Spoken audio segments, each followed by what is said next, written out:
Morning everyone. तो आज हम पढ़ रहे हैं इम्पैक्ट ऑफ क्लाइमेट चेंज या इम्पैक्ट ऑफ ग्लोबल वार्मिंग कह सकते हैं। ग्लोबल वार्मिंग हम पहले पढ़ चुके हैं, क्लाइमेट चेंज के बारे में पढ़ चुके हैं। इनके इम्पैक्ट क्या है पूरी दुनिया पे, है ना, सोसाइटी पे क्या इम्पैक्ट होता है वो आज हम देखेंगे। तो सबसे पहले हम बात करते हैं कॉजेस एंड इफेक्ट्स। तो ग्लोबल आपका क्लाइमेट चेंज के कॉजेस हम ऑलरेडी जानते हैं। बहुत ज्यादा इंडस्ट्रियलाइजेशन जब हो जाता है तो आपका ऑब्वियसली है बहुत ज्यादा क्या होगा, गैसेस आपका एमिट होंगी, है ना। बहुत ज्यादा गैसेस एमिट होंगी तो आपको एयर पोल्यूशन की घटनाएं होंगी। उसके बाद आपका जो है ग्रीन हाउस इफेक्ट की घटना होगी। तो ये क्या करता है, आपको क्लाइमेट चेंज को ट्रिगर करते हैं। एनर्जी यूज जितना ज्यादा हमको एनर्जी रिक्वायरमेंट है, इलेक्ट्रिसिटी फॉर एग्जांपल, उतना ज्यादा हम कोयला जला रहे हैं, है ना। तो ऑब्वियसली है कोयला जितना ज्यादा जलाएंगे CO2 का लेवल भी एटमॉस्फेयर पर बढ़ेगा। एग्रीकल्चर प्रैक्टिसेस, हम जैसे आज के टाइम पर एग्रीकल्चर प्रैक्टिसेस में बहुत ज्यादा पेस्टिसाइड्स यूज कर रहे हैं, फर्टिलाइजर्स यूज कर रहे हैं, सब बह के कहाँ जा रहे हैं, वाटर पोल्यूट कर रहा है। तो किसको चेंज कर रहा है, आपका वाटर आपका जो है पोल्यूट हो जाएगा। तो पोल्यूशन में एटमॉस्फेयर में जो भी चेंज आ रहा है सब कुछ क्या है, आपका क्लाइमेट चेंज है। क्लाइमेट चेंज को आप केवल ग्लोबल वार्मिंग से ना जोड़िएगा। जितना भी हमको चेंजेस मिल रहे हैं हर चीज में एटमॉस्फेयर में, आपको ग्लोबली या रीजनली, वो सब के सब क्या है, आपका क्लाइमेट चेंज पे को क्या करता है, डिफाइन करता है। डिफॉरेस्टेशन, पेड़ कम हो रहे हैं क्योंकि खेत बनाने के लिए, रोड्स बनाने के लिए, सब चीज के लिए क्या कर रहे हैं, पेड़ काटते जा रहे हैं। जितना पेड़ काट रहे हैं उससे क्या हो जाए, अलग अलग कॉन्सिक्वेंसेस हो रहे हैं। कंज्यूमर प्रैक्टिसेस, कंज्यूमर प्रैक्टिस क्या है, जैसे हम नेचुरल रिसोर्सेज को यूज करते हैं, है ना, नेचुरल रिसोर्सेज को, या घर में भी हम रूटीनली जिन चीजों को फास्ट मूविंग कंज्यूमर गुड्स, सुना आपने FMGC, ये सुना है नाम? आज सुना है सर, पर एग्जैक्ट पता नहीं। इकोनॉमिक्स में आता है फास्ट मूविंग कंज्यूमर गुड्स, जो हम घरों में रूटीनली यूज करते हैं, है ना।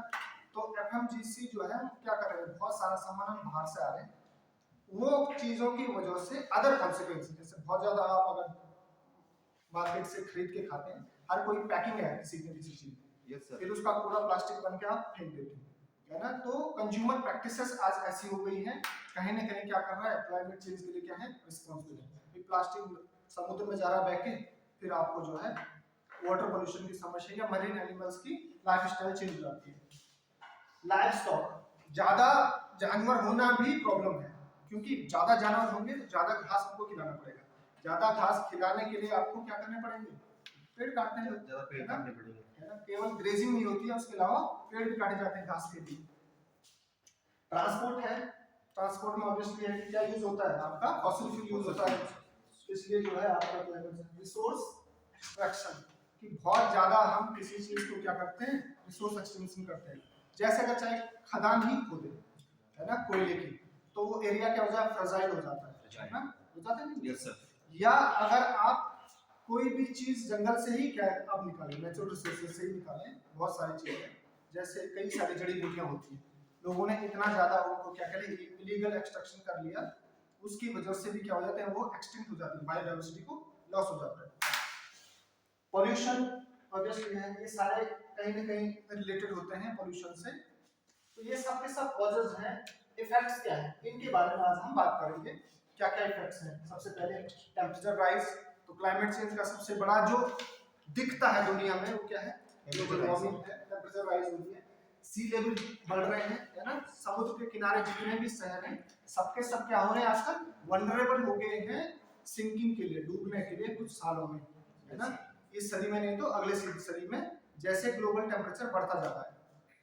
नेक्स्ट है अनप्रिडिक्टेबल वेदर पैटर्न्स। आपने देख रहे होंगे पिछले 2021 की अगर आप देखेंगे ना, नॉर्थर्न यूरोपियन कंट्रीज और कनाडा में अनप्रेसिडेंटेड हीट वेव्स चली थी। मतलब इतना कभी नहीं हुई थी। ऑस्ट्रेलिया में, इंडिया में रूटीनली ये घटनाएं होती रहती है। तो पहले भी हीट वेव चलती थी, बट अभी फ्रीक्वेंट हो गई। हीट वेव्स पहले क्या होता था, एक सदी में एक बार ऐसे चलता, 50 सालों में एक बार, अभी फ्रीक्वेंट हो गई है, 4 सालों में, 5 सालों में, ये कभी कभी लगातार। Increase in extreme weather events. तो एक्सट्रीम वेदर इवेंट्स बहुत ज्यादा, कभी बारिश, कभी पूरा पूरा सूखा, है ना, तो ऐसी घटनाएं होती हैं। लैंड डिग्रेडेशन हो रहा है और loss of wild life and biodiversity, है ना। तो लॉस ऑफ वाइल्ड लाइफ कैसे, जंगलों में आग लग रही है, जैसे आपने कुछ साल पहले देखो, यहाँ तो हर साल ही, अभी मार्च आने वाला है ना, तो पहाड़ों में हर साल जो है आग लग जाती है मार्च के आसपास, है ना। ये अमेज़न के जंगलों का काफी बड़ा इशू हुआ था पूरी दुनिया में, यस सर, है ना। ब्राजील का जो आपका प्रेसिडेंट है, बोल्सोनारो है ना, उनको बहुत ज्यादा क्रिटिसिज्म झेलना पड़ा था उस टाइम पे, यस, है ना। तो ये क्या है, सब हायर फॉरेस्ट फायर की वजह से बायोडायवर्सिटी बहुत लॉस हो जाती है। और अमेज़न जंगल को कहा जाता है दुनिया का क्या है, ऑक्सीजन क्या कहा जाता है, कटोरा है वो, है ना। इसके अलावा ये तो थे क्लाइमेटिक इफेक्ट, आपका क्लाइमेट चेंज के जो इफेक्ट हैं जो आपके एटमॉस्फेयर में देखने को मिल रहे हैं। इसके अलावा इनडायरेक्टली ये सोशल इम्पैक्ट्स इसके हैं, जैसे आग लग गई कहीं जंगलों में, जहां उन जंगलों में अगर आपके ट्राइबल्स रह रहे हैं तो वो डिस्प्लेस हो जाएंगे, है ना। ये जंगल कट गए, रोड बन गई, तो स्पीशीज जो है आपके शहरों की तरफ आ जाते हैं, आपके शेर हो गया, बाघ हो गया, हिरन हो गया। उसके अलावा आपका पॉवर्टी है ना, क्योंकि बायोडाइवर्सिटी की वजह से ही हम लोगों को खाना मिल पाता है। अगर बायोडाइवर्सिटी का लॉस होगा तो कहीं ना कहीं हमारे फूड पे क्या पड़ेगा, फर्क पड़ेगा। Loss of livelihood, hunger, mall nutrition, तो ये सब चीजें क्या है, इंक्रीज प्रॉब्लम ऑफ डिजीजेस, है ना, बीमारियां बढ़ती हैं। तो इनडायरेक्ट क्या है, ये इम्पैक्ट है क्लाइमेट चेंज के। डायरेक्ट इम्पैक्ट तो आप ऑलरेडी देख चुके हैं, टेम्परेचर बढ़ना, सी लेवल का राइज होना, अनप्रिडिक्टेबल वेदर पैटर्न्स। ये एक वो करा हुआ है, projected impact of climate change on agriculture yield, है ना। तो जो हमारे एग्रीकल्चर यील्ड है उस पे 2080 तक, कितना तक, 2080 तक क्या चेंज आएगा क्लाइमेट चेंज की वजह से एग्रीकल्चर यील्ड की। भाई खाने के लिए तो खाना चाहिए ना, यस सर, एग्रीकल्चर की जनसंख्या बढ़ रही है, अगर एग्रीकल्चर यील्ड बढ़ी नहीं तो क्या होगा, है ना, लोग भूखे से मरेंगे, है ना। या अगर अमाउंट कम होगी, आपका एग्रीकल्चर यील्ड कम होगी तो प्राइसेस बढ़ेंगे, है ना। इनडायरेक्टली क्या होगा, कुछ लोग खरीद नहीं पाएंगे और जो खरीद पाएंगे उनको बहुत महंगा खरीदना पड़ेगा, इकोनॉमी भी बिगड़ेगी और पॉवर्टी भी बढ़ेगी। Yes sir. तो ये एक जो डेटा आपको दिख रहा होगा, नॉर्दर्न जितने भी इलाके हैं, अगर यहाँ नीचे देखेंगे आप, तो एग्रीकल्चर यील्ड जो ग्रीन कलर के हैं वो है पॉजिटिव एग्रीकल्चर यील्ड, इनकी एग्रीकल्चर यील्ड बढ़ेगी। और जो रेड कलर के दिख रहे हैं आपको, उनकी एग्रीकल्चर यील्ड घटेगी जैसे जैसे क्लाइमेट चेंज बढ़ रहा है ना। रीजन क्या है, सिंपली सी है, सबसे प्राइम रीजन है आपका क्या है, ग्लोबल वार्मिंग। ग्लोबल वार्मिंग होगी तो नॉर्दर्न जितने भी आइस कैप्स वाले रीजन्स हैं वो सबके सब पानी बन जाएंगे, फिर वहाँ खेत बन जाएंगे बढ़िया। तो आज जो रशियन और कनाडा का नॉर्थ पार्ट है वो तब फर्टाइल हो जाएगा, क्योंकि वहाँ अभी आइस है, बर्फ बन जाएगी, लैंड बन जाएगी, तो बढ़िया फर्टाइल हो जाएगा। तो यहाँ इन एरियाज की सब क्या बन जाएगी, फर्टिलिटी बढ़ जाएगी। बट जहाँ आज खेत है या जहाँ पर आज क्या है एग्रीकल्चर लैंड्स हैं, वो क्या हो जाएगी, खराब हो जाएगी, खत्म हो जाएगी। या तो ड्रॉट की वजह से सूखा पड़ सकता है या बारिश ना हो, तो ये इम्पैक्ट हो जाएंगे। तो इंडिया का आप देखेंगे मैक्सिमम एरिया वल्नरेबल है, क्योंकि हम सारे इस जोन में हैं जहाँ एग्रीकल्चर यील्ड क्या हो जाएगी, घट जाएगी, है ना। क्योंकि मेरा एक क्वेश्चन है सर, जो आपने 2080 लिखा हुआ ना, तो इसके बाद हम ऐसे इवेंट देखेंगे कि जो ट्रॉपिकल और इक्वेटर रीजन है वहाँ पे क्रॉप यील्ड घटेगी और नॉर्दर्न रीजन जहाँ पे अभी है नहीं वहाँ पे बढ़ेगी। ऑब्वियसली केवल ये 80 नहीं है, 80 तक का एक डेटा प्रोजेक्ट किया हुआ है। 21st सेंचुरी अभी चल रही है, 2100 के बाद तो बहुत ही ज्यादा आपको क्या मिलेंगे, अगर अभी क्लाइमेट चेंज को घटनाओं को कंट्रोल नहीं किया तो 2100 में जो है ग्लोबल टेम्परेचर काफी ज्यादा राइज होगा, 4 से 5 डिग्री बढ़ जाएगा। तो ये सब होना पॉसिबल है। तो भाई साहब क्या क्या इम्पैक्ट है ग्लोबल वार्मिंग के, ये है आपके मेनली जो जिन पे इफेक्ट पड़ेगा। पहला, सी लेवल राइज हो जाएगा। दूसरा, आइस कैप्स मेल्ट हो जाएगी, तभी सी लेवल राइज होगा। चेंज इन रेन पैटर्न, जो हमको दिखता भी है अभी भी, है ना, बरसात में बिल्कुल ही बारिश नहीं होती है। कभी इस साल तो आप देखेंगे विंटर में जो है हार्डली बारिश हुई, एक दिन दो दिन, है ना। Extreme events like heat wave and hurricanes, bleaching of coral reefs और स्पीशीज एक्सटिंक्शन, है ना। तो ये क्या है, मेजर इंपैक्ट है ग्लोबल वार्मिंग के। एक करके हम इसको पढ़ेंगे। तो ये आप देख सकते हैं, सबसे पहले मेल्टिंग ऑफ आइस कैप्स का इफेक्ट किस पे पड़ता है, पोलर बियर्स पे, है ना। तो जहाँ ये पूरा आना जाना एक जगह से ट्रैप हो गए हैं, ऐसी ऐसी बहुत सारी फोटोग्राफर्स ने ली हैं दुनिया की, जो इधर उधर सब जगह पानी हो गया, ये ट्रैप हो गए हैं उन आइस के जो है टुकड़ों में। सिर्फ तैरना नहीं आता किनको? Polar bear. देखो तैरने की भी लिमिट है ना, थकेगा भी तो, क्योंकि वो मछली भी है ना। ये थोड़ा बहुत देखेंगे तैरते हुए देखेंगे। देखो जितने भी, इवन आप एक कैमल की स्पीसीज है कच्छ में रीजन में, है ना, उसका नाम है कुछ अलग, वो पानी में तैरते हैं। वो क्योंकि हैबिचुअल हो गए हैं, हर साल वो प्रैक्टिस कर करके वो माइग्रेशन करते हैं। जैसे अब क्या आता है, बारिश का मौसम आता है, मानसून आता है, तो वो वहाँ की जो ट्राइब्स है जो उन कैमल्स को पालती है, वो एक जगह से दूसरी जगह माइग्रेट हो जाता है। और उस कैमल का भी मुझे नाम याद नहीं आ रहा है, के से नाम कुछ आता है, फेमस है बहुत, है ना। हाँ, तो वो कैमल जो है सीजनल माइग्रेशन करते हैं, वो नदी में तैर के जाते हैं, बहुत छोटे होते हैं, छोटे छोटे, ठीक है, तैर के जाते हैं। तो ऐसा जो है जहाँ रहेंगे उसके हिसाब से मॉडिफिकेशन आपकी लाइफस्टाइल में चेंजेस आ जाता है, इसलिए थोड़ा बहुत तो तैर जाता है ये, बट समुद्र नदी भी है ना। Yes sir. है ना, नदी में तैरना अलग चीज है और ओशन में तैरना अलग चीज है। अब बात करते हैं हीट वेव।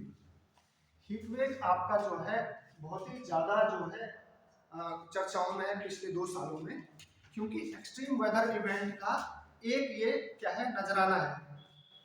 नॉर्दर्न यूरोप में और कनाडा में 40+ डिग्री टेम्परेचर देखा हिस्ट्री में पहली बार, ठीक है, 40 लेवल की 40 नहीं 45+ टेम्परेचर पहुंच गया था, इतना का रहा।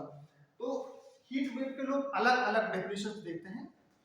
तो वर्ल्ड मेटीरियोलॉजिकल ऑर्गेनाइजेशन की जो आपका डेफिनेशन है, हीट वेव हो कहा किसको जाता है कि जब भी किसी रीजन का maximum standard temperature, for example इस रीजन का मैक्सिमम स्टैंडर्ड टेम्परेचर गर्मियों में 35 डिग्री है, जब उससे 5 डिग्री बढ़ जाएगा, कम से कम 5 दिन या उससे ज्यादा दिन तक, कंसेक्यूटिव 5 डेज और मोर तक जब टेम्परेचर बढ़ जाएगा किसी ड्यूरेशन में, तब हम उसको कहेंगे हीट वेव। मैक्सिमम टेम्परेचर से 5 डिग्री ज्यादा, जितना पॉसिबल मैक्सिमम लोगों ने जनरली देखा है हर साल समर में, तो उससे 5 डिग्री ज्यादा कंटिन्यूअस 5 दिनों तक या उससे ज्यादा जनरली हीट वेव्स एक हफ्ते तक चलती है। सर लोग खराई ऊँट कहते हैं, खराई ऊँट। खराई, कैसे में बोल रहा था ना, कैसे नाम है खराई। ठीक है जी। तो अभी खराई ऊँट को साइड रखिएगा, अभी हम ग्लोबल वार्मिंग पे बात कर रहे हैं। तो 5 डिग्री एवरेज टेम्परेचर से ज्यादा जब हमको मिलता है उसको क्या कहते हैं, हम हीट वेव कहते हैं, ठीक है जी। ये तो है WMO की डेफिनेशन, ठीक है जी। इंडियन मेट्रोलॉजिकल ऑर्गेनाइजेशन ने थोड़ा सा इससे डिफरेंट व्यू पॉइंट दिया है, ऐसा नहीं कि बिल्कुल ही अलग दे दिया है, थोड़ा सा चेंज, ठीक है। तो ये दुनिया में हीट वेव्स का कुछ रिकॉर्ड है, पूरी दुनिया में कब कब कहां कहां मैक्सिमम किस देश में कितना हीट वेव रिकॉर्ड हुई है, टेम्परेचर रिकॉर्ड हुआ। जैसे इंडिया में आप देखेंगे तो 2016 में 51 डिग्री किसी एक जगह पर रिकॉर्ड हुआ था, मुझे लगता है शायद राजस्थान में किसी कहीं जगह होगा, क्योंकि राजस्थान में श्रीगंगानगर में हर साल लगभग ज्यादा टेम्परेचर रहता है, तो 51 डिग्री। 2017 में पाकिस्तान में 53.7 डिग्री सेंटीग्रेड, है ना, एक जैकोबाद सिटी है पाकिस्तान में, वहां काफी ज्यादा टेम्परेचर रिकॉर्ड किया जाता है। अब ये देखेंगे 2021 को देखेंगे, रिसेंट इवेंट, ये 1 है, ये 2 है, ये 3, ठीक है। यूरोप में और आपका कनाडा में कितना आया 49.6, 48.8 और ये टर्की दिख रहा है शायद 49.1। तो आप देख सकते हैं बहुत ही ज्यादा आपको टेम्परेचर देखने को मिला 2022 में ऑस्ट्रेलिया में, इस लास्ट ईयर, ठीक है। एक्सट्रीम जो आपको है हीट वेव देखने को मिली जापान में आपको 41.1 डिग्री 2020 में, ऐसे 2022 में ब्राजील में आपका 44 डिग्री। तो ये देख सकते हैं आप, नहीं ब्राजील में सॉरी अर्जेंटीना है, ये ब्राजील है। तो ये आपको दिख रहे हैं एक्सट्रीम वेदर इवेंट हर एक देश में, जो अभी तक रिकॉर्ड जो है मैक्सिमम टेम्परेचर क्या किया गया है, रिकॉर्ड किया गया है ना, उनका जब से नापने की डिवाइस तैयार हुई है ना। अब बात करते हैं इंडियन मेट्रोलॉजिकल ऑर्गेनाइजेशन के हिसाब से हीट वेव किसको कहते हैं। इन्होंने अलग अलग क्राइटेरिया फिट करे हैं हीट वेव को डिसाइड करने के लिए। वर्ल्ड मेट्रोलॉजिकल ऑर्गेनाइजेशन ने तो बोल दिया है कि किसी एरिया स्पेसिफिक के एवरेज टेम्परेचर से 5 डिग्री ज्यादा जब लगातार 5 दिनों तक या उससे ज्यादा रहे, that is called heat wave. But Indian meteorological organisation से, क्योंकि देखो हीट वेव है रीजन स्पेसिफिक। फॉर एग्जांपल, अगर हिमालयन रीजन में अधिकतम टेम्परेचर 25 डिग्री है किसी एरिया में, तो वहां पर 5 डिग्री बढ़ना हीट वेव है। बट आपका राजस्थान में जहां 40 डिग्री एवरेज टेम्परेचर है, वहां हम जो है यहाँ हम 30 डिग्री को बोल रहे हैं हीट वेव, वहां 40 डिग्री भी क्या है, नॉर्मल है, उसको हीट वेव नहीं बोल रहे। इंडियन मेट्रोलॉजिकल ऑर्गेनाइजेशन बोलता है 45 डिग्री मैक्सिमम लिमिट है, उससे ज्यादा जो भी टेम्परेचर होगा उसको हीट वेव कहेंगे। ठीक है, 45 डिग्री मैक्सिमम टेम्परेचर। बट इनने प्लेन्स को, कोस्टल एरिया को और हिल्स को 3 अलग अलग कैटेगरी में बांटा है हीट वेव को डिफाइन करने के लिए। जैसे कोस्टल एरिया में आपका जो मैक्सिमम टेम्परेचर प्लेन्स के लिए 40 डिग्री, कोस्टल एरिया में 37 डिग्री और हिल्स के लिए 30 डिग्री मैक्सिमम टेम्परेचर किसी एरिया का पहुंचता है। तो इस 40 में 5 डिग्री, इस 37 में 5 डिग्री, इस 30 में 5 डिग्री, जैसे जैसे बढ़ेगा वो होगा आपका हीट वेव्स। वो भी 5 दिनों तक या 5 दिन से ज्यादा कंटिन्यूअस चलना चाहिए इतना टेम्परेचर, तभी हम हीट वेव कहेंगे। ठीक है जी। सर ये जो 40 डिग्री कहाँ है सर? क्या साइड डिग्री सेल्सियस भाई साहब यहाँ लिखा हुआ है प्लेन्स, कोस्टल मतलब समुद्र के किनारे वाले एरिया, हिल्स मतलब पहाड़ी। ठीक है जी। ओके, तो when the maximum temperature remains 45 degree or more regardless of the maximum temperature, चाहे हिल हो, चाहे आपका कोस्टल हो, चाहे प्लेन्स हो, जब 45 डिग्री से ऊपर चल जाए कहीं भी, उसको हम हीट वेव ही कहेंगे। 47 डिग्री से ऊपर कहा जाता है एक्सट्रीम हीट वेव। कितना? 47 से ऊपर।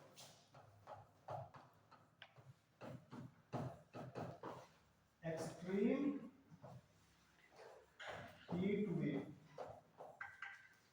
या सीवियर हीट वेव कह सकते हैं आप इसे। एक्सट्रीम हीट वेव या सीवियर हीट वेव मतलब 47 डिग्री से ऊपर, मतलब मरने के चांसेस बहुत ज्यादा हैं लोगों के जिसमें। ठीक है, क्या होंगी? मरने की चांसेस बहुत ज्यादा है। ठीक है जी।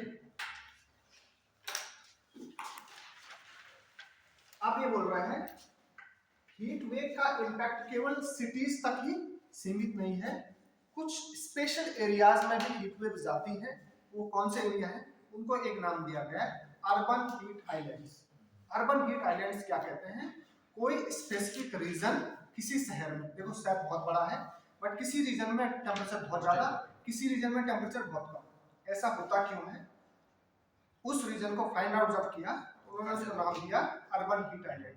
वो है किसकी वजह से? आपका इंडस्ट्रियलाइजेशन की वजह से। जिस एरिया में इंडस्ट्री ज्यादा होगी या जहां पर क्या हो रहा है, आपका फॉसिल फ्यूल का ज्यादा बर्निंग हो रही है, वो एरिया में नेचुरली अदर एरिया से सेम सिटी में क्या होगा, टेम्परेचर ज्यादा पाया जाता है। उन स्पेसिफिक जगहों को जहां पर टेम्परेचर ज्यादा है, that is called urban heat islands. ठीक है जी। अब अर्बन हीट आइलैंड क्यों बनते हैं?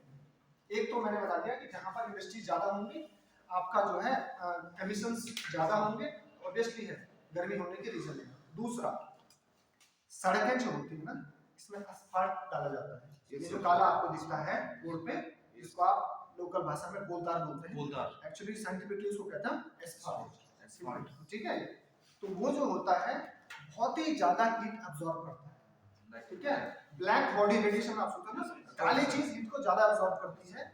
इसलिए जहां जहां सड़क आपको दिखेगी, हाईवेज पे आप देखेंगे, अगर बाइक में अगर समर में निकलेंगे तो आदमी पे जलता है ना, ऐसा लग जाता है कि लू लग रही है ना। लू शब्द जो है ना, गैंगेटिक प्लेन्स के लिए स्पेसिफिक नाम दिया गया है। वो भी हीट वेव, बट कहां? गैंगेटिक प्लेन्स के लिए, गंगा का जो मैदानी इलाका है उसके लिए लू नाम दिया गया है। वरना पूरी दुनिया में जो स्पेसिफिक नाम है वो क्या है? Heat wave. ठीक है जी। तो लू भी हीट वेव है, बट रीजन स्पेसिफिक की वजह से उसको नाम हमने लू दे दिया। ठीक है, तो वर्ल्ड मेट्रोलॉजिकल ऑर्गेनाइजेशन ने जो है एक कुछ स्पेशल नाम दिए हैं। हीट वेव बोलेंगे हम कि किसी रीजन का जो एक्चुअल क्या है टेम्परेचर है उससे 4.5 डिग्री जो है आपका अबव जो है उसको हम हीट वेव कहेंगे, और सीवियर हीट कहेंगे ग्रेटर और इक्वल टू 47 डिग्री सेंटीग्रेड। इन्होंने ही इस पे दूसरा नाम दे दिया सीवियर कोल्ड वेव। ठीक है जी, शीत लहर जिसको कहते हैं, जब 2 डिग्री सेंटीग्रेड क्या रहेगा, मिनिमम टेम्परेचर 2 डिग्री रहेगा या उससे कम रहेगा, उसे कहेंगे शीत लहर।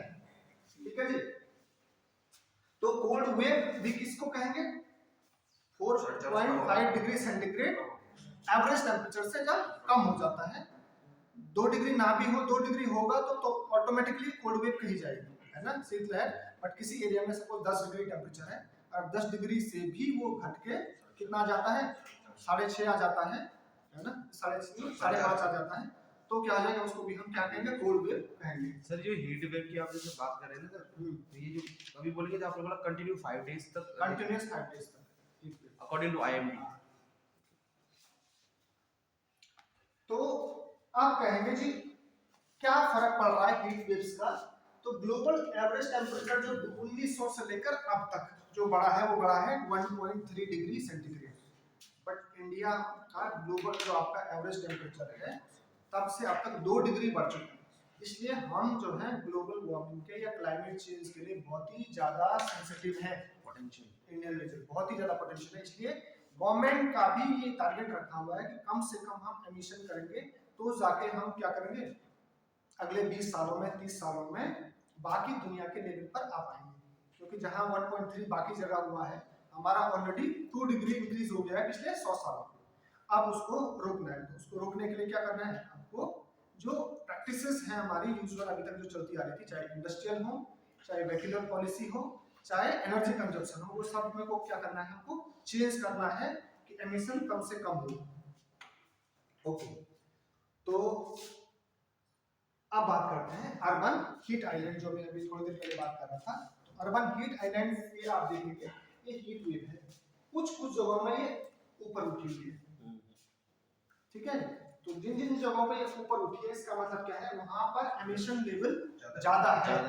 ठीक है जी, एमिशन लेवल ज्यादा है या कुछ और कारण है जिसकी वजह से टेम्परेचर बढ़ रहा है। जैसे फॉर एग्जांपल ये खाली जमीन है यहाँ पर, ठीक है, सामने खाली मिट्टी है जहाँ पर और कुछ भी नहीं है, तो वहां पर हीट का एब्जॉर्प्शन कम होगा। बट उसी जगह पर हम 20 मंजिला इमारत खड़ी कर दें तो पूरा का पूरा सीमेंट कंक्रीट का सरफेस एरिया जो है वो एब्जॉर्ब करेगा हीट को। तो ऑब्वियसली आपने देखा है गर्मियों में बाहर जो है आपका सीमेंट जो रहता है, आप नंगे पांव उसमें चल नहीं सकते हैं, बहुत ही छत में आप नंगे पांव नहीं चल सकते हैं क्योंकि बहुत ही ज्यादा हीट उसने एब्जॉर्ब की हुई है। इसकी वजह से जो है, तो ये कारण है कि जहां जहां जिनको हम आज के टाइम पर नई कॉलोनीज बोल रहे हैं, वो कंक्रीट के जो जंगल बन रहे हैं उनकी वजह से अर्बन एरियाज में, अर्बन भी नहीं सब अर्बन एरिया जो शहर के बाहरी आउटस्कर्ट्स हैं उनमें भी टेम्परेचर बढ़ रहा है। जैसे ये आपका सब अर्बन रेजिडेंशियल एरिया है, क्योंकि बिल्डिंग बहुत बन गई, हीट वेव आपका क्या हो गया, हीट आइलैंड बन गया। ये सब अर्बन आपका रेजिडेंशियल एरिया और यहाँ भी बढ़ गया। ये जो मेन टाउन है यहाँ पर ज्यादा होने का रीजन है क्योंकि वहाँ पॉपुलेशन भी है और इंडस्ट्रीज भी है। मेट्रोपॉलिटन सिटी जैसे मेट्रोपॉलिटन सिटीज होती हैं। हाँ, मेट्रोपॉलिटन सिटी जो भी बड़ी सिटी बन रही है जितनी भी, क्योंकि आउटस्कर्ट्स में फैल जाती है ना सिटी, मेन सेंटर में जो है इंडस्ट्रीज है पहले से, या पुराने जो लोग हैं बसे हुए हैं।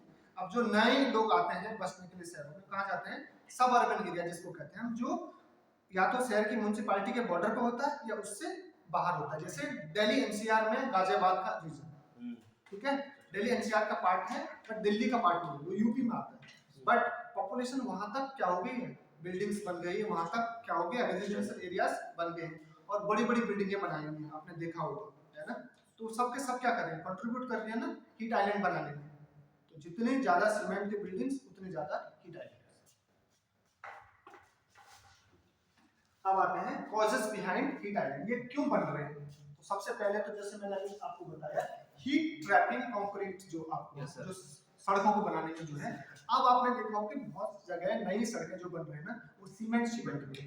अब एस्फाल्ट का यूज कम कर लिया है, उसका कारण वही है क्योंकि उससे आप टेम्परेचर कंट्रोल करने में 1-2 डिग्री कंट्रोल कर लेते हैं, केवल किसको, आपको एस्फाल्ट को चेंज करके कंक्रीट का बना दिया आपने, सीमेंट कंक्रीट का। चेंज करने से। अब सारे के सारे नए हाईवेज वही बन रहे हैं आपके वाले। एक तो इकोनॉमिक वैल्यू की वजह से भी, क्योंकि इसकी लाइफ क्या होता है, ज्यादा होती है बजाय एस्फाल्ट के। दूसरा जो हीट निकलती है इसकी अब्जॉर्ब करने की वजह से बहुत ज्यादा टेम्परेचर बढ़ जाता है उस एरिया में जहां से हाईवे गुजरता है। तो ये दो रीजन होते हैं आप जो है सीमेंट कंक्रीट वाले हाईवेज बनने लगे। दूसरा, अब जहां रोड बनेगी नेचुरली कि वहां की आप पेड़ काटोगे, वेजिटेशन लॉस होगा, है ना। वेजिटेशन लॉस होगा, उतना जो CO2 अब्जॉर्बिंग कैपेसिटी थी उस एरिया की वो भी खत्म होगी।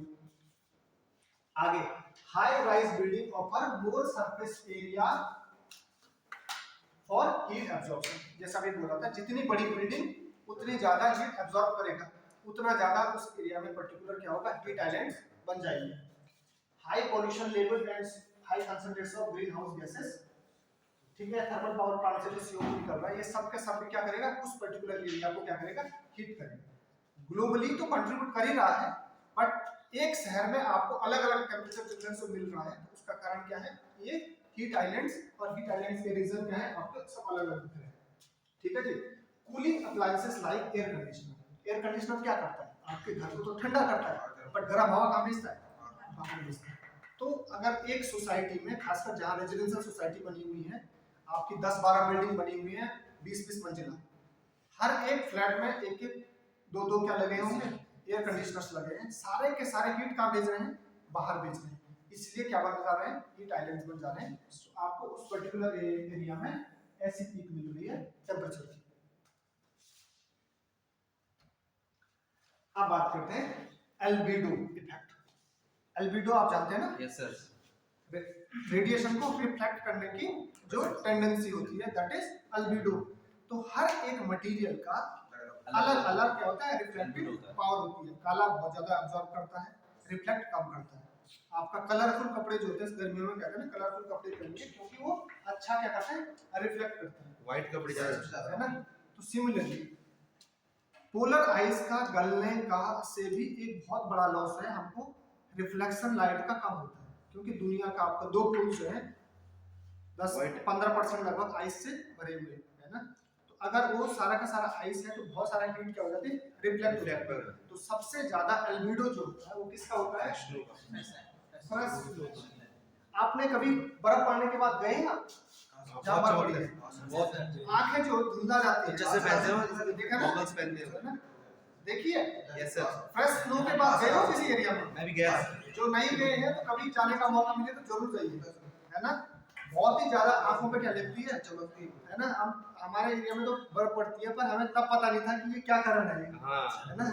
हमें लगता था यार व्हाइट है ये सब का सब, आंखें चौंधिया जाती है। इसलिए जो है ऐसा, है ना, कि व्हाइट है इसलिए क्या है, आंखों को लग रहा है, बट रियली क्या है, वो रिफ्लेक्टिंग पावर है, ठीक है। मतलब उनको आंख को नुकसान भी है ना फिर उससे। बिल्कुल भाई साहब, आप किसी के आंख पे सन की जो है शीशे से अगर लाइट फेंक दो तो आपको नुकसान करेगा ही ना, रिफ्लेक्शन है।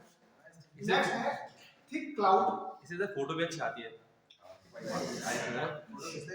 देखिए ये टेबल आपको ध्यान रखनी है, ये टेबल इसलिए ध्यान रखनी है, आपको क्वेश्चन में दे दिए 4-5 ऑप्शन, करेक्ट ऑर्डर बताइए, ठीक है जी। एल्बिडो तो फ्रेश स्नो, बाकी स्नो पे ही भाई बन है, मतलब पानी वाले। आप देखेंगे फिर डेजर्ट का है 30-40%, लाइट सॉइल का है 20-45%, घास का है 20%, सॉइल का है 20-25%, क्रॉप्स का 10%, फॉरेस्ट का 10%, असफाल्ट सबसे नीचे 5%। इसलिए जो होते हैं सड़कें बहुत ही ज्यादा गर्म होती है, तो असफाल्ट जो है सबसे कम है। तो इसलिए आपको ये परसेंटेज नहीं याद रखना है, कितना परसेंट है ये नहीं याद रखना है, ऑर्डर ऑर्डर याद रखना, ठीक है जी। खासकर जो काले करे हुए हैं ना, इसीलिए करे हुए हैं कि आपको अलग अलग चीजों का डिफरेंशिएट, जैसे ये तो अब स्नो है, क्लाउड है, वाटर है, ये सब एक ही जैसे है ना, पानी का ही पार्ट है, बट जो अलग है उनको आपको ध्यान रखना है। सबसे ज्यादा कौन है, बीच में कौन है, और सबसे कम किसका है, सर से क्वेश्चन आया है ना, किसी का क्वेश्चन है ना। अब बात करते हैं हीट डोम। हीट वेव आप समझ गए हैं, अब हीट डोम की बात करते हैं, ठीक है। ताजमहल डोम शेप है, गुंबद आकार। गुंबद। हीट डोम भी वही है जब गर्मी एक ऐसे जो है बना हुआ कोई जो है आपका स्पेस है, स्पेस में कोई ऐसी चीज बन गई जिसकी वजह से क्या हो रहा है, हीट ट्रैप हो गई है, ट्रैप, उसको बोलते हैं हीट डोम। ठीक है जी। हीट डोम जो आपका क्या है, occurs when atmosphere traps hot ocean air like a lid or cap। ढक्कन के जैसे जो है आपको क्या हो गया, आपको हीट वेव्स को क्या कर लिया, इसने ट्रैप कर लिया और रुक गया है। तो जिन सालों में लाल नीला होता है उस साल हीट डोम बनने की पॉसिबिलिटी बहुत ज्यादा हो जाती है ना। लाल नीला तो पढ़ा है ना, नहीं पढ़ा है? दूसरा कौन सा है? एल नीनो फिर अल नीनो होता है गर्म हवाओं, है ना। लाल नीला किसको कहते हैं, ठंडी हवाओं का मूवमेंट, है ना। तो लाल नीला वाले मूवमेंट जब होते हैं क्योंकि टेम्परेचर ग्रेडियंट चेंज हो जाता है, जब टेम्परेचर ग्रेडियंट चेंज हो जाता है हीट वेव्स जाने की पॉसिबिलिटी बहुत ज्यादा होती है, क्योंकि कनाडा हो गया, नॉर्दर्न यूरोपियन कंट्री हो गए, वो ठंडे होते हैं नेचुरली। ये अनइवन वेदर कंडीशन है, नॉर्मल कंडीशन नहीं है। जी जी भाई साहब, है ना। अल नीनो और ला नीला किस भाषा के शब्द हैं पता है तुम्हें? सर ये सब फ्रेंच हो,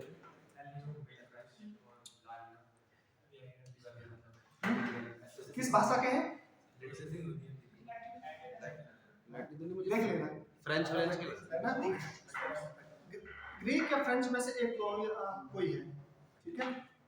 सर उसके ऊपर ऐसे निशान भी होते हैं ना, उसके ऊपर अभी टॉपिक पर है, डिस्कशन बाद में करिए, है ना। किस भाषा का है वो इम्पोर्टेंट नहीं है, उसका मीनिंग समझ आना चाहिए, ठीक है। स्पेनिश है, स्पेनिश, तो ठीक है, स्पेनिश भाषा का शब्द है भाई साहब, ठीक है। कहाँ पे? साउथ अमेरिका में। हाँ यस, अर्जेंटीना की तो भाषा शायद उसको स्पेनियोल बोलते हैं, स्पेनियोल, है ना। अर्जेंटीना की भाषा स्पेनिश ही है ना, स्पेनिश ही है। अर्जेंटीना। ठीक है जी, हीट डोम की बात कर रहे थे हम। देखिए जी, high pressure atmospheric condition combined to act as a lead to the atmosphere. देखो क्या हुआ, यहाँ से गर्मी निकली बट ऊपर से उसको दबा दिया, बाहर नहीं जा पाई, ट्रैप हो गया एटमॉस्फेरिक प्रेशर की वजह से। आपका जो है क्या हो गई, ये हवा यहीं ट्रैप हो गई, दब के रह गई ढक्कन के जैसे, है ना। इतनी ज्यादा पावर नहीं हुई कि वो ढक्कन खुल जाए, ऐसे दब गई। कैसे? In a process known as convection, ठीक है। प्रोसेस नोन एज कन्वेक्शन, इसको हिंदी में मैंने देखा था संवहन, ठीक है जी। आप लोगों को पता है, ठीक है जी, संवहन, ठीक है जी। आप दूसरे तरीके से सुन सकते हैं, दो टाइप के लेंस आपने देखे होंगे, कॉनकेव लेंस और कॉन्वेक्स लेंस होता है ना। तो कॉन्वेक्स लेंस भी ऐसे ही होता है, ऐसे ही होता है ना, है ना। तो in the process of warm air attempt to escape but high pressure dome causes it to sink back and down to earth, ठीक है। प्रेशर की वजह से क्या हो जाता है, वो नीचे आ जाता है। ऑब्वियसली नीचे आएगा तो क्या होगा, आपको क्या मिलेगी, ज्यादा गर्मी मिलेगी। बनता कैसे है ये देखिए, तो हीट डोम बनने के जो आपका कारण है ये आपको ऐसा दिखा हुआ है, ठीक है जी, ये ऐसा दिया हुआ है। तो सबसे पहले क्या होता है आपका, समर में क्या होता है, jet streams which move the air toward northward, ठीक है जी। एयर को पहले ये घटना हुई सबसे पहले, ये नंबर 1। नंबर 2 तो है hot and stagnant air expand upward, गरम और स्थिर हवा ऊपर की तरफ जाएगी, ये 2 नंबर आपको दिख रहा है। तीसरा होता है strong and high pressure atmospheric condition combined with influx from La Nina act as a dome और कैप, ठीक है जी। भाई क्यों, भाई हाई प्रेशर भी दबाने का काम करेगा, ला नीला क्या है, ठंडी हवाएं, वो भी इसको दबाएंगे और भी करेंगे। तो ये आपको क्या हो गया, सिंक का काम कर दिया, इसने दबा दिया। आगे in a process known as convection the hot air attempt to escape but high pressure pushes it back down, ठीक है जी। कन्वेक्शन की वजह से ऊपर उठने की कोशिश करें, ऊपर से इसको दबाने की कोशिश करें, तो एक इक्विलिब्रियम बन जाता है, नीचे से ऊपर और ऊपर से नीचे प्रेशर लगा तो एक जगह। रस्सा कसी में जब दोनों बराबर हो जाते हैं तो क्या हो जाता है, रस्सी हिलती नहीं है। तो वही समझ लिया आप, नीचे से ऊपर की तरफ जोर लगा है, ऊपर से नीचे की तरफ जोर है, तो डोम जो है स्थिर रह जाता है। नेक्स्ट क्या हो रहा है, under the dome the air sinks and compresses releasing more heat. ठीक है जी, ऑब्वियसली है ना। कंप्रेशन के बाद क्या हो जाएगा, क्या करेगा, हीट रिलीज करेगा, अंदर क्या हो जाएगा, गर्मी हो जाएगी और उससे क्या हो जाती है, हीट वेव जनरेट हो जाती है। तो ये पूरा का पूरा हो रहा है। अब आप यहाँ देखेंगे एक इस टाइप का चीज बन रही है, देख बन रहा है, इसको कहते हैं ओमेगा। सुना है, सुना है ओमेगा, नहीं सुना है ओमेगा? अरे ओमेगा एक ग्रीक वर्ड है, ठीक है, जो किसमें यूज किया जाता है, आपका फिजिक्स में बहुत बार यूज होता है ना, जैसे अल्फा बीटा गामा होता है, वैसे एक ओमेगा भी होता है। एक ओमेगा 3 भी तो होता है। ठीक है जी, ओमेगा 3 भी होता है भाई साहब। ठीक है जी, आप देखिएगा ओमेगा ब्लॉक, वो ओमेगा वही है जो बना था कनाडा के ऊपर से।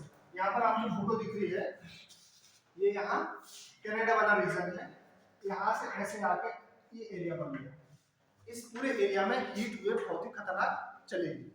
ठीक है जी, पूरे एरिया में हीट वेव चलेगी, तो इसको कहते हैं ओमेगा ब्लॉक।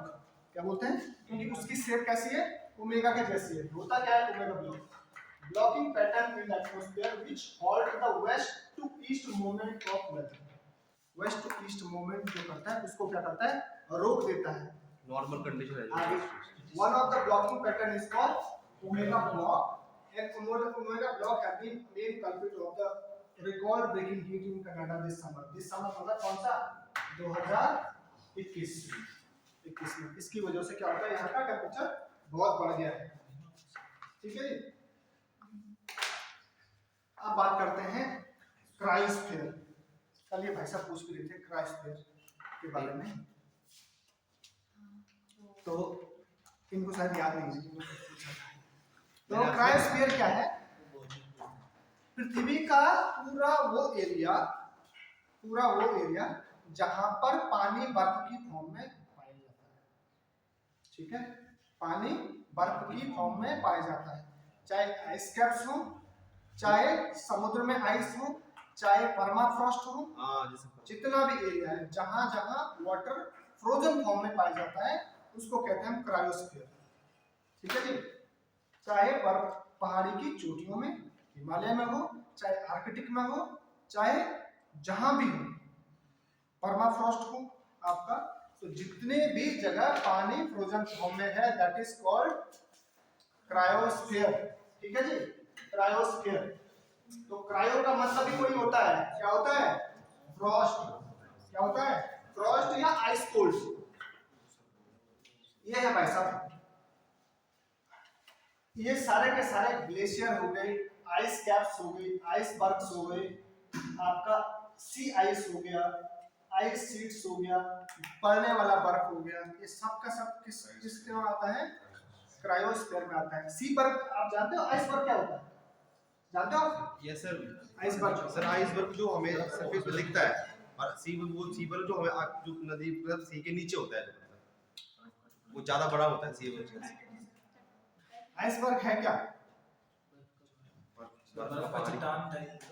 बर्फ का पहाड़ या बड़ा ग्लेशियर का टुकड़ा जो सी में तैरता है।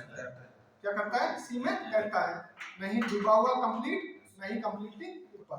ठीक है, कुछ पार्ट डूबा हुआ, कुछ पार्ट ऊपर, वो है आइसबर्ग।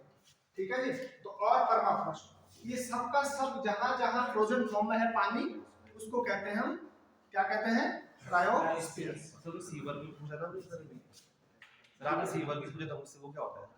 ठीक है जी, सी बर्फ कुछ नहीं होता भाई साहब, आपने अपना खुद बना लिया। देखो पानी के अंदर जो होता है, जो हमें दिखता नहीं पर बहुत बड़ा होता है, उसे क्या बोलते हैं? किसका, वो आइसबर्ग ही है, पूरा का पूरा आधा डूबा है, आधा सरफेस के ऊपर है। सी बर्ग तो मैं पहली बार ये सब सुन रहा हूँ। नहीं सर, ऐसे कहते हैं ना सर कि जो हमको दिखता है ना, उससे काफी हद तक बहुत बड़ा होता है। एक्चुअली जो जो बहुत सारे शिप्स होते हैं ना, जो टकराते हैं ना, इसी कारण टकराते हैं। जो हमें सामने दिखता है ना, वो हमें दिखता बहुत छोटा है, और अंदर से वो बहुत ज्यादा बड़ा होता है, तो इसीलिए वो टकरा जाता है। नहीं तो वो उसको आइसबर्ग ही बोलते हैं, टाइटैनिक जिससे टकराया हाँ, मैं वही कह रहा था। आइसबर्ग ही है, सी बर्ग नहीं है। सब लैंड कुछ और फॉर्म होती है, कुछ और है, वो लैंड फॉर्म है, आइस उस जगह में संकड़ा है ना, ऐसा हो गया। चलो बाद में डिस्कस करना है, ठीक है, देख लेना भाई साहब। अब आते हैं ग्लोबल सी राइज, ग्लोबल सी लेवल राइज। ग्लोबल वार्मिंग की वजह से, क्लाइमेट चेंज की वजह से क्या बढ़ रहा है, हर साल जो है सी लेवल क्या हो रहा है, ऊपर उठ रहा है। एक डेटा दिया हुआ है 1988 से लेकर अब तक जो है लगभग 8 से 9 इंचेस जो है सी लेवल ऑलरेडी बढ़ चुका है। और इस 2021 में सी लेवल राइज जो है आपका रिकॉर्ड 1993 के लेवल से जो है ना लगभग 100 मिलीमीटर ऊपर उठ चुका है। 93 के मतलब 20 सालों में, 18 सालों में, 2021 तक बोल रहा है ये, 2021 तक। तो 18 सालों में कितना बढ़ गया है आपका, 18 साल हो गया, 18 नहीं 28 इयर्स, 28 इयर्स है ना। बस मैंने 18 बोला था, आप भी 18 लगे। हाँ जी, हाँ जी। बोलने में गलती हो तो कम से कम सुधार लो, इसका मतलब है फिजिकली प्रेजेंट और मेंटली एब्सेंट। ठीक है, ओके। तो ये दिख रहा है आपको, डेटा दिख रहा है कि 1993 से लेकर और 2021 तक लगभग 3.4 इंचेस या 97 मिलीमीटर तक क्या हो गया, सी लेवल राइज हो गया है। सी लेवल राइज होने के बहुत सारे आपके घाटा है कि जो आपका आइलैंड नेशंस हैं उनके सर्वाइवल के लिए खतरा है, जो आपके कोस्टल सिटीज हैं, कोस्टल स्टेट्स हैं, उनके सर्वाइवल के लिए खतरा है, बायोडायवर्सिटी के लिए खतरा है, बट फायदा भी है। सुना आपने आज तक कभी फायदा? नहीं सुना? सी लेवल राइज होने से फायदा, यही तो सीखोगे है ना। ये है भाई साहब फायदा, कनेक्टिविटी बहुत ज्यादा बढ़ जाएगी। सी रूट्स हैं दुनिया में अभी तक। अगर इसकी बात करें हम, रोटरडम कहाँ है, नीदरलैंड्स में, नीदरलैंड और में। सैन फ्रांसिस्को कहाँ है, एम्स्टर्डम के बगल में, ये ना east coast of, west coast of USA. यहाँ से यहाँ जाने के लिए ये है रूट। अब क्या हो रहा है, यहाँ का बर्फ गल गई है, सी लेवल राइज ऊपर हो गया है। अब यहाँ से नॉर्दर्न पैसेज बन के यहाँ जा सकते हैं, शॉर्ट जो इससे आधा डिस्टेंस हो जाएगा, आधा नहीं तो 40% कम हो जाएगा रूट का डिस्टेंस। सेम ऐसे ही जापान के योकोहामा से लेकर रोटरडम जाने तक ये करंट रूट है, बहुत ही लंबा। अब ये वाला रूट तैयार हो रहा है सी लेवल राइज होने की वजह से, जो क्या है ऐसे चलता है। तो समर में इस रूट को यूज किया जा सकता है, या ये वाले रूट को यूज किया जा सकता है। ठीक है, तो इकोनॉमिक कंडीशन से देखा जाए तो ये फायदेमंद है सी लेवल राइज होने की वजह से, क्योंकि बड़े बड़े शिप्स के लिए क्या चाहिए, आपको पिघली हुई बर्फ चाहिए, है ना। वरना क्या हो जाएगा, आपको सी लेवल को वही रूट से बनते हैं जहाँ क्या होता है, डेप्थ एक सर्टेन लिमिट से ज्यादा होती है ना। अगर इतने भारी शिप्स हैं और आप किसी भी रूट से लेंगे तो नीचे आपको चट्टानों से टकराने के डर होते हैं। तो पहले रूट देखने के लिए क्या किया जाता है कि कहीं वहीं बर्फ के बड़े बड़े पहाड़ तो नहीं है, इसलिए समर में इन रूट से जाया जा सकता है। तो पैसा बचाने के लिए बढ़िया है, न्यू अपॉर्चुनिटी आ गई है। अब बात करते हैं ग्लोबल वार्मिंग का एक और इम्पैक्ट है, कोरल रीफ्स जो होती हैं ब्लीच हो जाती है। कोरल रीफ मैं ऑलरेडी पढ़ा चुका हूँ, थोड़ा सा बेसिक होती क्या है कोरल रीफ्स, क्या होती है, एक सिम्बायोटिक रिलेशन होता है एल्गी के बीच में और फंगस नहीं भाई साहब, एल्गी और फंगस तो लाइकेन में होता है, इसमें एल्गी और एक एनिमल होता है, प्लांट और एनिमल के बीच में, जो सीलेंट्रेटा फाइलम का होता है। ठीक है जी, सीलेंट्रेटा, उसका दूसरा नाम निडेरिया भी होता है। ठीक है जी, सीलेंट्रेटा या निडेरिया वो एनिमल होता है जिनको हम कोरल पॉलिप्स कहते हैं। क्या कहते हैं, कोरल पॉलिप्स, उनके बीच में और शैवाल के बीच में। ठीक है जी, तो एक रिलेशनशिप होता है, दोनों एक दूसरे पे डिपेंडेंट है, तो सिम्बायोटिक रिलेशनशिप है। ठीक है जी, तो कोरल रीफ्स में जो आपकी एल्गीज होती हैं उनको कोरोलिन एल्गी कहते हैं। कई सारी, ये कॉमन नेम है कोरोलिन एल्गी, बहुत सारी होती है। जू जैंथी नाम भी दिया जाता है कुछ का, है ना, और जो कॉमन नेम है वो क्या है, कोरोलिन एल्गी। ठीक है जी, अब क्या हो जाता है कि जैसे जैसे टेम्परेचर राइज होता है या ओशन एसिडिफिकेशन हो जाता है क्लाइमेट चेंज की वजह से, है ना, तो क्या हो जाता है ये एल्गी जो उसके अंदर रहती हैं कोरल रीफ्स के अंदर, वो बाहर निकलना शुरू कर जाती है। बाहर निकलना शुरू कर जाती हैं तो कोरल रीफ्स जो है क्या हो जाएगा, उनको खाना नहीं मिलेगा, है ना। तो भोजन के लिए डिपेंडेंट है उस पर, अब खाना नहीं बनेगा तो कुछ दिन बाद क्या हो जाते हैं, डेड हो जाते हैं। तो इसको कहते हैं कोरल ब्लीचिंग, क्योंकि ये अलग अलग शैवाल इसमें अंदर रहते हैं, इसलिए कोरल्स की कलर्स भी अलग अलग रहते हैं। जैसे आपको दिख रहे हैं अलग अलग टाइप के कोरल रीफ्स दिख रही हैं, सब में कलर अलग रहे हैं क्योंकि डिफरेंट टाइप के एल्गी होते हैं। रेड एल्गी हो सकता है, ग्रीन एल्गी हो सकता है, या किसी भी टाइप का, जितने टाइप के कलर्स दिख रहे हैं उतने टाइप के डिफरेंट टाइप के एल्गीज हैं। उन अब वो क्या हो जाते हैं, बाहर निकल जाते हैं उससे एसिडिफिकेशन की वजह से या टेम्परेचर राइज की वजह से वो बाहर भाग जाते हैं और कोरल खाली रह जाता है। तो जब वो भाग जाते हैं ये चेंजेस आते हैं आपके।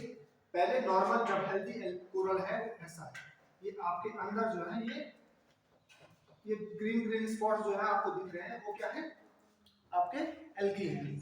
अब ये एल्गी जो है बाहर निकल रहे हैं, स्ट्रेस हो गया जब कोरल को किसी की वजह से, चाहे पीएच बढ़ने की वजह से, एसिडिफिकेशन होने की वजह से, या टेम्परेचर बढ़ने की वजह से, पोल्यूशन की वजह से, और ये खाली हो गए सारे, इसको कहते हैं कोरल ब्लीचिंग। तो कोरल ब्लीचिंग की वजह से कोरल क्या हो जाता है, कुछ टाइम बाद डेड हो जाता है। दैट्स ऑल, इतना ही है ग्लोबल वार्मिंग के इम्पैक्ट में।